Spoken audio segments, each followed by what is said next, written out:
2025년 8월 10일 주일, 주일과 함께하는 생명의 큐티 시간입니다. 오늘 말씀은 에스겔서 14장 1절에서 11절 말씀으로 죄짓게 하는 우상을 버리십시오 라는 제목으로 함께 말씀을 나누도록 하겠습니다. 자, 오늘 말씀 들어가기 앞서서 어제 말씀 간단하게 보고 시작하도록 하겠습니다. 하나님께서는 에스겔에게 두어 조각 떡을 얻고자 자기 마음대로 예언하는 여자들에게 경고하라고 하셨죠. 그러니까 자기 밥벌이를 위해서 예언하는 여자들이 있었어요. 사람의 영혼을 사냥하는 그들은 거짓말로 죽지 않을 영혼을 죽이고 살지 못할 영혼을 살리려 했다고 말씀하셨습니다. 이에 하나님께서 그들 손에서 백성을 건져내셔서 다시는 사냥물이 되지 않도록 해주시겠다라고 약속을 해주셨어요. 그리고 오늘 말씀입니다. 자, 오늘 말씀 들어가겠습니다. 이스라엘 장로 두어 사람이 나와 내 앞에 앉으니 여호와의 말씀이 내게 임하여 이르시되. 자, 장로 두 사람이 에스겔과 함께 합니다. 이 사람들은 에스겔에게 와서 공식적으로 자문을 얻기 위해서 상담을 청한 것으로 보여져요. 자, 그래서 에스겔이 이제 이 장로들에게 답을 줘야 되지 않습니까? 근데 이 답을 줘야 되는데, 답을 주기 이전에 하나님께서 에스겔에게 말씀하시는 내용입니다. 오늘 말씀이. 자, 오늘 말씀을 보면 인자야, 이 사람들이 자기 우상을 마음에 들이며 이 장로님들이 무엇을 드렸다고요? 우상. 네, 이 장로님들이 자기 마음에 우상을 드렸다는 거예요. 그래서 죄악의 걸림돌을 자기 앞에 두었으니 그들이 내게 묻기를 내가 조금인들 용납하랴. 자, 마음에 우상을 두고 하나님 앞에 물으면 하나님이 대답하실까요? 안 하실까요? 안 하시는 거예요. 그러니까 하나님이 대답이 없을 때는 우리가 이런 것도 한번 생각을 해봐야 됩니다. 내 안에 하나님 외에 다른 우상은 없는가? 이거 정말 깊이 한번 생각을 해봐야 돼요. 여기에 보면은 장로 두 사람이라 그랬잖아요. 그러니까 공동체를 대표하는 분들이 에스겔에게 나왔는데, 이 에스겔에게 나온 이 장로들이 어떤 사람들이냐? 마음에 우상을 갖고 있는 사람들. 자, 그런즉 너는 그들에게 말하여 이르라. 나 주 여호와가 말하노라. 이스라엘 족속 중에 그 우상을 마음에 들이며 죄악의 걸림돌을 자기 앞에 두고 선지자에게로 가는 모든 자에게 나 여호와가 그 우상의 수요대로 보응할 것이다. 그들은 겉으로는 경건하게 영적 지도자에게 상담하러 갔지만 목적은 하나님의 뜻을 진지하게 구하는 것이 아니라 자신의 욕망을 합리화할 말씀을 얻으려고 간 거예요. 이런 경우 정말 많습니다. 그러니까 하나님의 말씀은 하나님의 말씀대로 우리가 받아들여야 되는 거예요. 근데 그 하나님의 말씀을 내 생각에 갖다 붙이는 거야. 그래서 우리가 말씀을 찾을 때 내 생각과 맞는 말씀들을 찾아가는 이런 오류들을 범할 때가 있단 말이죠. 하나님이 말씀하신 걸 우리가 따라가야 되는 거지, 내가 하고 싶은 말을 하기 위해서 말씀을 갖다 붙이는 건 이건 죄입니다, 하나님 앞에. 그래서 신앙생활에 이 갑과 을이 바뀌면 안 돼요. 갑은 오직 하나님이셔야 되고 나는 오직 을이어야 되는 겁니다. 그래서 본문 말씀 갖다 놓고 꺼내놓고 어떤 목사님들은 자기 하고 싶은 말 막 해요. 그런 설교를 들을 때는요, 진짜 지옥 같아요. 너무너무 힘들어요. 아니, 말씀을 저렇게 함부로 자기의 욕심을 위해서 저렇게 활용을 할 수가 있나, 막 화가 나요. 모르면 모르겠는데 이 말씀을 아는 입장에서 이렇게 듣다 보면은 정말 화가 납니다. 그런 경우들이 좀 있어요. 자기 합리화시키기 위해서. 와서 왜 묻습니까? 자기 합리화를 시키기 위해서 말씀을 얻어내려고 하는 거야. 자기가 의롭다라는 것을 강조하기 위해서 그러는 거예요. 여러분, 영화 중에 전우치라는 영화 혹시 보신 분 계십니까? 전우치 재밌죠? 한번 또 보십시오. 그 전우치라고 하는 영화를 보면은 전우치가 이제 그 마법을 쓰는 사람이잖아요. 마법을 써서 뭐를 물리칩니까? 요괴들을 물리쳐요. 그렇죠? 예. 그런데 그 요괴 중에 한 요괴가 자기가 요괴라고는 일도 생각을 못 해본 요괴가 하나 등장을 하죠. 자기는 법사야. 자기는 요괴를 때려잡는 법사야. 그래서 요괴를 늘 물리치는 그런 일을 했는데 어느 날 보니까 자기가 요괴인 거야. 자기를 보고 깜짝 놀래요. 자기가 자기를 몰랐던 거야. 자기가 요괴인데 자기가 요괴인 줄도 모르고 요괴를 잡고 다닌 이런 경우. 여러분, 우리 교회 안에 이런 경우 되게 많습니다. 자기가 마음의 우상을 들여가지고 자기가 요괴가 되어버렸는데, 괴물이 되어버렸는데, 자기가 괴물이라고는 생각은 1도 안 하고 다른 사람들에게 지적질하고 잘못했다고 얘기하고, 이런 경우가 교회 안에 얼마나 많은지 몰라요. 정말 제가 목사가 되고 나서 지금까지도 저는 하나님 앞에 늘 두려운 것은, 하나님, 제가 그런 괴물이 되지 않게 해달라고 기도해요. 왜? 우리가 하나님을 잘 모르면 우리가 괴물이 될 수 있어요. 그러니까 내 안에 잘못된 우상을 들여다 놓고 이게 마치 하나님인 것처럼 내가 이해를 하고 그렇게 나갈 수 있다라고 하는 사실이에요. 그래서 늘 하나님 앞에 묻고 또 묻고 기도하면서 하나님 앞에 나를 내려놓고, 정말 중요한 것은 하나님의 말씀을 열심히 읽어야 돼요. 정말 많이 읽어야 됩니다. 그래야만 하나님의 말씀이 옳은지 그른지가 분별이 되지, 하나님의 말씀을 듣는 걸로만 만족을 하면 여러분 괴물이 될 수 있다는 사실이에요. 그래서 잘못된 우상이 만들어지지 않도록 우리는 노력해야 될 줄 믿습니다. 그러니까 안타까운 것이 뭡니까? 이 마음에 자기 우상을 둔 사람들이 누구예요? 장로들이란 말이에요. 장로들. 그러면 이제 교회는 망하는 거예요. 그 다음에, 이는 이스라엘 족속이 다 그 우상으로 말미암아 나를 배반하였기 때문에, 그 이전에 하나님께서 뭐라고 얘기하셔요? 우상의 수요대로 심판하시겠다고 말씀하셨죠. 예, 그리고 5절에 가서, 이는 이스라엘 족속이 다 그 우상으로 말미암아 나를 배반하였기 때문에 내가 그들이 마음 먹은 대로 그들을 잡으려 한다, 이 얘기예요. 그러니까 우리가 늘 조심해야 되는 것은, 내가 신앙의 연륜이 깊어지면 깊어질수록 조심해야 될 것은 하나님을 더욱더 잘 알으려고 노력해야 된다는 것이죠. 하나님의 말씀을 더 깊이 계속해서 묵상해야 되는 거예요. 그러니까 제가 장로교회에 와보니까 말씀을 그렇게 강조를 해요. 말씀. 바리새인들 같아. 처음에는 그렇게 생각을 했어요. 근데 그게 틀리지 않다는 생각은 지금 제가 해요. 말씀은 계속 봐야 됩니다. 말씀을 끊임없이 봐야 돼요. 그래서 말씀이 계속 들어와야만 내가 굳어진다라는 말이 정착이 되고예요. 제가 요즘 느끼는 게 있습니다. 여러분들 요즘 큐티하는 내용을 보면, 우리 성도님들이 많이 성숙해졌구나라는 생각을 해요. 왜냐하면 옛날에 큐티할 때는 그런 생각을 했어요. 도대체 듣는 거야, 안 듣는 거야? 듣는 거야, 안 듣는 거야?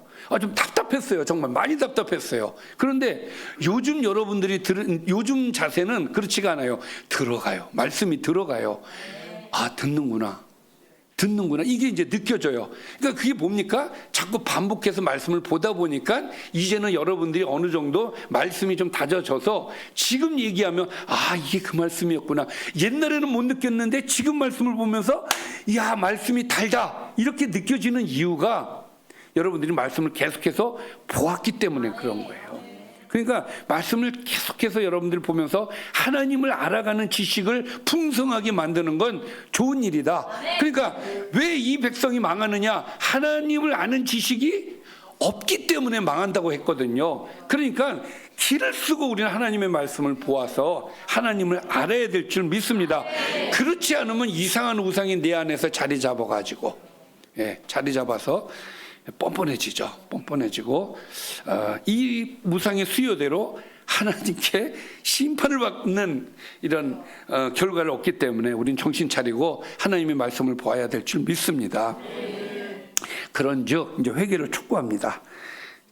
그런즉 그 껍데기 같은 이런 신앙, 마음의 우상이 있는 신앙, 그런즉 너는 이스라엘 족속에게 이르기를, 주 여호와의 말씀에 너희는 마음을 돌이켜 우상을 떠나고 얼굴을 돌려 모든 가증한 것을 떠나라. 떠나야 돼요. 그러니까 그렇다면 내 안에 가증한 우상이 무엇인지를 알아야 되겠죠. 여러분들 진짜 이것이 어처구니 없는 것이 내 안에서 자리 잡아가지고 내 신앙을 갉아먹는 경우들이 참 많아요. 저는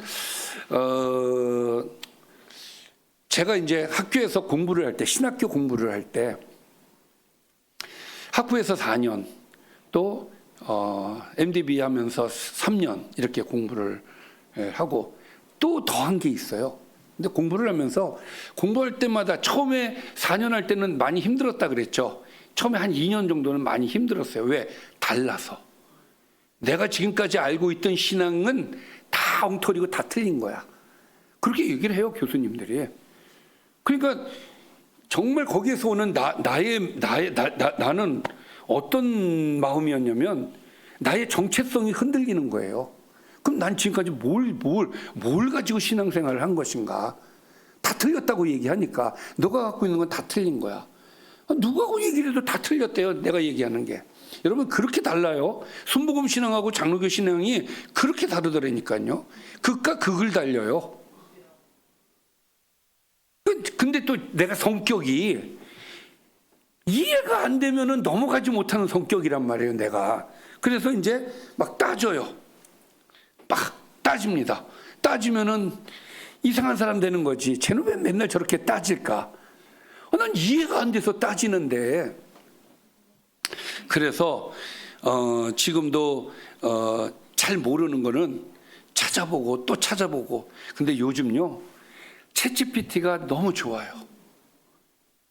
너무 좋습니다. 요즘 제가 챗GPT하고 너무 가까워졌어요. 다 챗GPT한테 물어봐. 옛날에는 네이버도 찾아보고 구글링도 하고 책도 들여다보고 막 이것저것 뒤져봤다면 요즘은 그럴 필요가 없어요. 챗GPT한테 물어보면 다 알려줘. 성경 전체를 놓고 설명해줘 그러면 성경 본문 전부 다 설명해 주고요. 또 읽다 보면 이해가 안 되는 부분이 있잖아요. 그러면 그걸 또 집어넣으면 그걸 또 디테일하게 얘기를 해주고 그 안에서도 좀 더 구체적으로 알아야겠다고 그 문구만 딱 해서 넣으면은 그것만 또 쫙 원문까지 써가면서 아주 그냥 쫙 설명해 주는데, 야, 선생님도 그런 선생님이 없는 거야. 너무 좋습니다. 요즘 제가 챗GPT로 설교 준비를 해요. 그래서 계속 물어봅니다. 그러니까 이해가 안 되면 넘어갈 수가 없는데 챗GPT가 다 알려주니까 이제 이해를 다 하고 넘어가는 거예요. 그러니까 여러분들한테 설명하기도 너무 좋아요. 자, 어쨌든 중요한 것은 6절 말씀에서는 돌아와라예요. 돌이켜라 이거예요. 가져간 것에서 떠나라 이거예요. 자, 떠나려면 뭐부터 알아야 됩니까? 여러분들 안에 있는 우상이 뭔지를 알아야 떠날 수 있는 거예요. 그래서 무엇이 필요하느냐? 그 우상이 뭔지를 찾아볼 줄 알아야 돼요. 찾아야 됩니다. 그래서 우상이 있다면은 바로 그 우상에서 떠날 수 있는, 근처도 가지 않는 그런 저와 여러분이 되었으면 합니다. 자, 7절 말씀은 우상에게 집착하며 선지자에게 묻는 자에게 임하는 직접적 대적과 표징적 심판에 대한 이야기인데, 자, 7절과 8절에 대한 보면은 이스라엘 족속과 이스라엘 가운데 거류하는 외국인 중에 누구든지 나를 떠나고 자기 우상을 마음에 들이며 죄악의 걸림돌을 자기 앞에 두고 자기를 위하여 내게 묻고자 하여 선지자에게 가는 모든 자에게 나 여호와가 친히 응답하여 그 사람을 대적하여 그들을 놀라움과 표징과 또 속당거리가 되게 하여 내 백성 가운데서 끊으리니 내가 여호와인 줄 너희가 알리라. 자, 우상에게 집착하면 하나님께서 어떻게 한다고요? 내 백성 가운데서 끊어버리겠다 이거예요. 그러니까 우상 섬김은요 곧 하나님과 끊어집니다. 관계가 완전히 깨지는 것이다. 그 말씀을 주시는 것이고, 또 9절 말씀을, 자, 앞절 8절까지는 우상을 마음에 둔 자에 대한 심판이었다면 9절에서는 그들에게 말하는 거짓 선지자에 대한 하나님의 심판을 이야기를 하고 있는 거예요. 자, 9절 볼까요? 자, 만일 선지자가 유혹을 받고 말을 하면 나 여호와가 그 선지자를 유혹을 받게 하였음이거니와 내가 손을 펴서 내 백성 이스라엘 가운데서 그를 멸할 것이다 이거예요. 참 이런 말씀 보면요 두려워요. 이건 누구에 대한 얘기예요? 선지자에 대한 얘기예요. 말씀을 가르친 자에 대한 이야기예요. 하나님의 말씀을 잘못 가르치면은 그 사람도 어떻게 돼요? 멸하겠다라고 말씀하시는 거예요. 그러니 여러분 목사하고 싶겠습니까? 이 목사라는 이 직책이 두려운 직책인 거예요. 내가 완벽하지 못한 사람인데, 내가 정말 퍼펙트하게 내가 하나님 앞에 직접 계시를 받아가지고 내가 확실하게 100%다 알고 그러면은 여러분들한테 전하는데 두려움이 없을 거예요. 왜? 받은 그대로 하면 되니까. 근데 성경을 우리에게 주신 이 성경을 여러분들에게서 풀어서 전하는 데 있어서 이 상징적인 의미들이 있는 것들은 또 애로사항이 좀 있단 말이죠. 그래서 늘 기도하면서 하나님 바른 얘기하게 해주세요. 바른 말하게 해주세요. 이걸 늘 기도하는 거예요. 정말 지금까지도 저는 그것을 위해서 노력을 되게 많이 하는 편이라고 생각을 해요. 정말 하나님의 말씀을, 그래서 말씀을 계속 지금도 연구할 수밖에 없는 것이고, 지금도 정말 성도들에게 가르치기 위해서는 내가 분명히 알아야 되는데, 그러기 위해서는 내가 좀 더 완벽하게 가려고 노력을 해야 되지 않겠습니까? 잘못 전하지 않으려고 노력을 많이 해요. 그래서 내가 잘 모르는 거 얘기 안 합니다. 그런 지혜도 있어요. 제가 얘기를 안 해요. 뭐 여러분들이 얘기했는지 안 했는지도 모르고 뭐 그런 경우도 있죠. 근데 이 구절 말씀이 조금 난해한 구절이에요. 이 구절이. 자 볼까요? 만일 선지자가 유혹을 받고 말을 해요 하면 나 여호와가 그 선지자를 유혹을 받게 하였다는 것이에요. 그러면 이해가 되십니까? 하나님이 악을 만드셨거나 죄를 짓게 하신 것처럼 들려지지 않아요? 하나님께서 그를 유혹을 받게 했다는 거예요. 그러면은 선지자의 의도가 그 안에 들어간 겁니까? 안 들어간 겁니까? 선지자의 의도와는 상관없이 하나님께서 일방적으로 그가 유혹을 받게 하셨다라고 들려지지 않나요? 절대 그렇지 않습니다. 오해가 없으시길 바랍니다. 하나님은 인간이 자유의지를 철저하게 인정을 하시는 분이세요. 그리고 그 책임을 물으시는 하나님이신 거죠. 그러니까 이것에 대해서는 이제 오늘이 11절까지인데 12절부터 아주 몇 가지 예화를 통해 가지고 디테일하게 설명을 해 주시니까 이건 그때 여러분들이 좀 구체적으로 이해가 될 것이라고 보는데, 어쨌든 중요한 것은 하나님께서는 그 완악함에 따른 미혹을 허용을 하시는 것뿐이시지, 그렇게 지금 여기서 얘기하는 거는 하나님께서 그렇게 만드시지는 않는다라는 것을 우리가 알아서 오해가 없으시기를 바랍니다. 자, 중요한 것은 뭐냐면 내가 손을 펴서 내 백성 이스라엘 가운데서 그를 멸할 것이다 이거예요. 잘못 전하는 지도자들에 대해서 하나님께서는 심판을 내리시겠다 그 얘기입니다. 또 10절 선지자의 죄악과 그에게 묻는 자의 죄악이 같다. 잘못 가르치는 선지자에게 묻는 것도 잘못이다 이 얘기예요. 왜? 잘못된 것을 받게 되어지니까. 그러니까 참 우리 성도님들도 참 힘드시겠습니다. 왜냐하면 어느 분이 진짜 말을 하는 건지 잘 모르잖아. 목사는 그래도 신학을 했으니까 좀 판단력이 좀 있다 쳐요. 근데 성도들은 잘 모르잖아요. 그래서 여러분들 영적 생활이 중요한 거예요. 정말 기도하면서 하나님 바른 지도자, 바른 교육 이것을 받게 해주세요. 행여 다른 말씀이 내 안에 들어오지 않게 해주세요. 이것을 위해서 여러분들 끊임없이 기도하셔야 돼요. 그런 노력이 있어야 여러분들 하나님께서 여러분들을 바른 길로 인도해 주시는 것이죠. 자, 그래서 선지자와 그것을 묻는 그 딸 함께하는 자들은 하나님께서 죄악을 같이 같다. 그렇기 때문에 각각 자기의 죄악을 담당할 것이다. 할렐루야. 자, 이것은 이스라엘 족속이 다시는 미혹되어 나를 떠나지 아니하게 하기 위해서다라는 거예요. 다시는 모든 죄로 스스로 더럽히지 아니하게 하여 그들을 내 백성으로 삼고 나는 그들의 하나님이 되려 함이라. 그래서 이 원리가 있어요. 하나님의 말씀대로 사는 사람들이 하나님의 백성인 거예요. 그래서 하나님은 늘 그걸 원하는 거예요. 넌 내가 준 말씀대로 살아야 돼. 그래야 내 백성인 거야. 그리고 너는 내 말씀대로 살면 나는 너에게 복을 줄 거야. 나는 너의 하나님이 되고 너는 내 백성이 되어야 돼. 이것이 구약 전체가 말씀하고자 하는 거예요.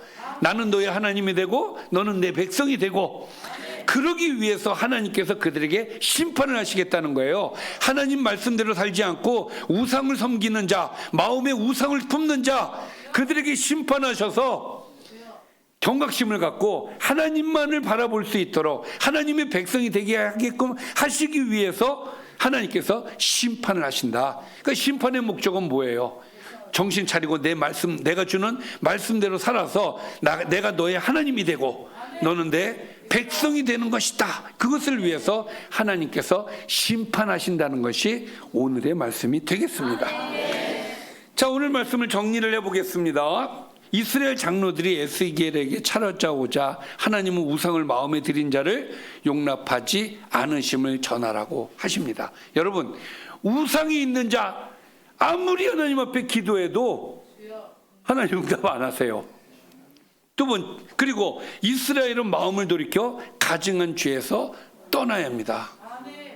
하나님은 그분을 떠난 채 선지자에게 가는 자들, 우상을 안고 잘못된 말을 전하는 선지자들을 쫓아가는 자들에게, 그 자들과 또 거짓 선지자를 멸하셔서 백성들이 다시는 미혹되지 않게 하심으로 말미암아 나는 그들의 하나님이 되고 그들은 나의 백성이 되게 하실 것이라는 것이 오늘의 말씀이 되겠습니다.